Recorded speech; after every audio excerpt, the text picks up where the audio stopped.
เฮ็ดเวียกยกขาไฟสินะบางทีก็เจ็บมันลงผิดท่าเจ็บเส้นอยู่แอวมันพลิกอยู่แอวสินะแต่ว่าโดนๆมามันก็เซาแต่รู้สึกว่าอยากมาดูดคลายกล้ามเนื้อแต่ว่าบ่ได้ปวดอีหยังบ่ได้ปวดอีหยังเป็นพิเศษให้ยังมาดูดออกรู้สึกว่ามันเมื่อยโตมันเมื่อยโตแล้วเขาอยากผ่อนคลายว่าซั่นจ้ะมันรู้สึกว่าการนอน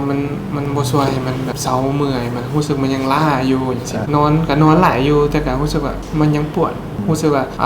มันต้องการพักผ่อนเพิ่มขึ้นแต่ว่าเฮาผัดต้องได้เฮ็ดเวียกต่อสินะก็เลยว่าอยากมาคลายกล้ามเนื้ออยากมาดูดออกเพราะว่าแล้วมันตอนที่นอนแล้วมันออกร้อนนะอยู่ตีนตีนมันคือแบบอุ่นๆเหมือนมี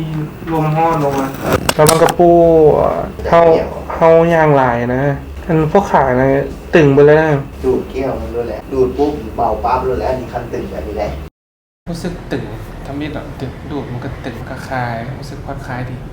ตอนมารู้สึกตึงบ้าตึงแบบบางอย่างแต่ดูดไปมันรู้สึกคลายแล้วก็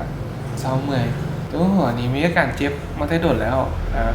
รู้สึกว่าอยากดูดออกแต่โดดแล้วก็เลยว่ารู้สึกมันดูดออกรู้สึกว่ามันคลายขึ้น